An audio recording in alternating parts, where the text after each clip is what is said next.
Welcome to The Explainer. Okay, today we are tearing down a genuinely fascinating financial puzzle. Imagine a company generating a massive 22% return on equity, meaning they are incredibly efficient with shareholder money.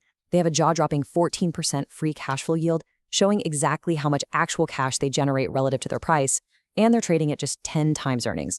I mean, it sounds like a value investor's absolute dream, right? Well, here's the paradox. Despite these spectacular underlying profitability metrics, the stock is down nearly 40% from its highs.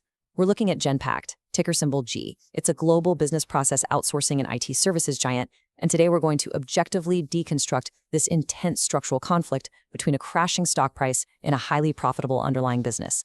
Let's get into it. Here's our roadmap for today.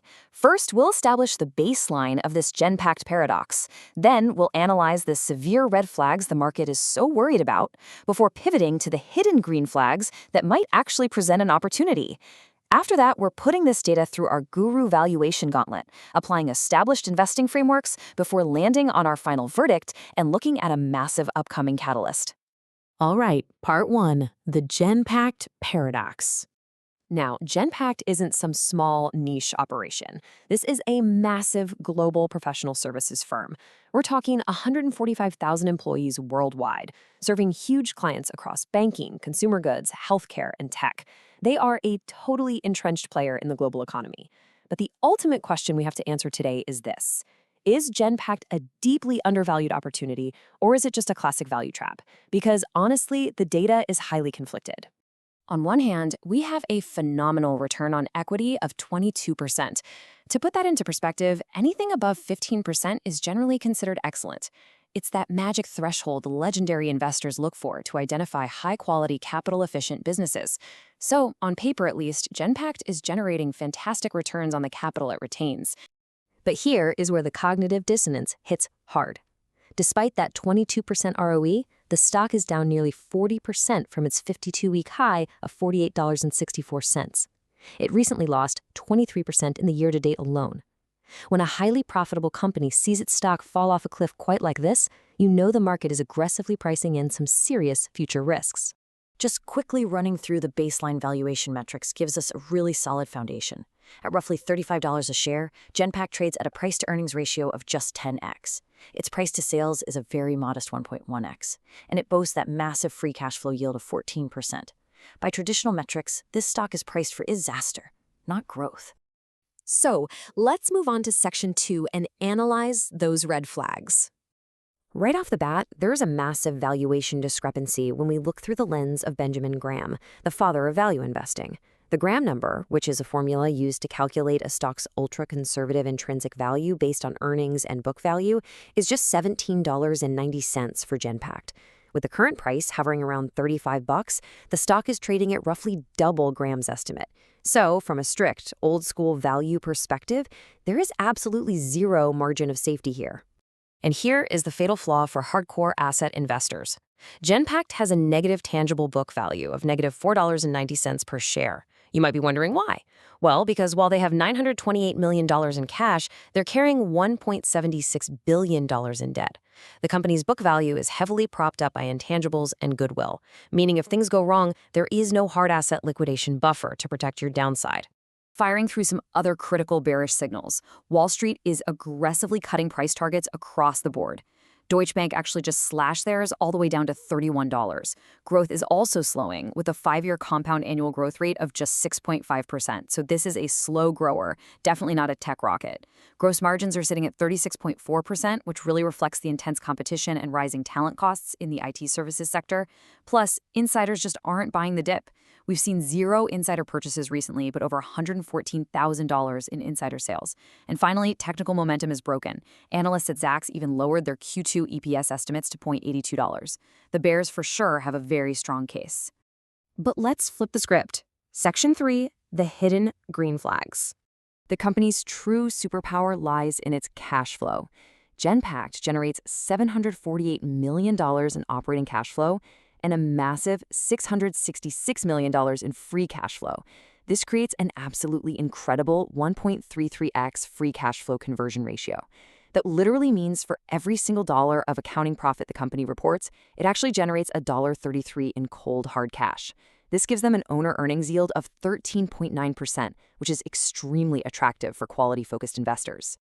Building on that cash generation, we find some other pretty compelling hidden strengths. Despite the debt we mentioned earlier, their leverage is highly manageable with a debt-to-equity ratio of just 0.7x and an interest coverage ratio of over 15x. Valuation models actually favor them too. Guru Focus puts their intrinsic value at $46.55, based on discounted cash flow projections, implying they're about 30% undervalued. The Peter Lynch fair value sits at $38.04.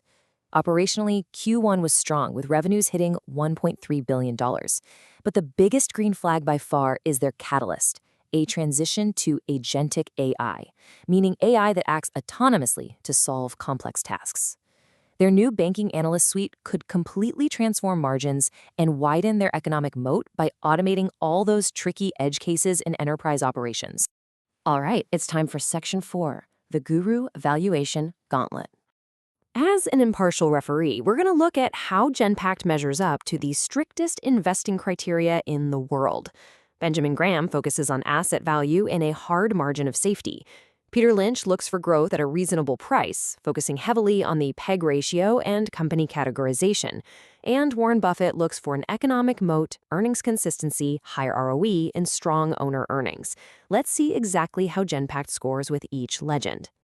Okay, so starting with the Benjamin Graham lens, the crucial point is his defensive investor checklist.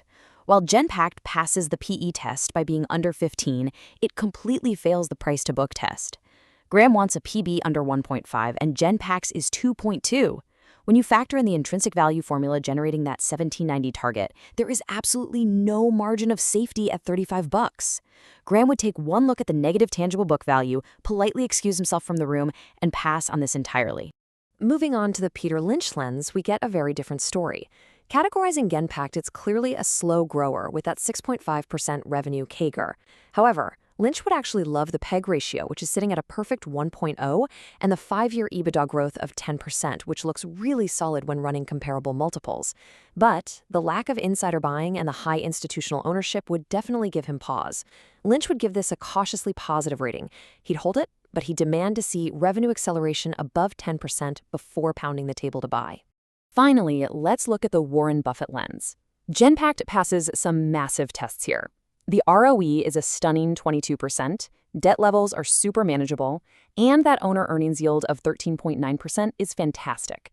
However, Buffett demands a wide economic moat, and Genpact's moat is currently pretty narrow due to intense industry competition.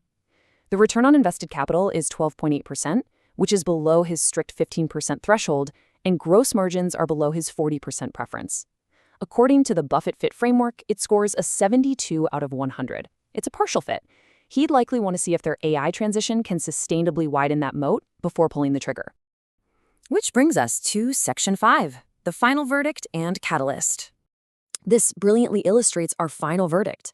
Genpact is literally the ultimate quality business with a Graham problem.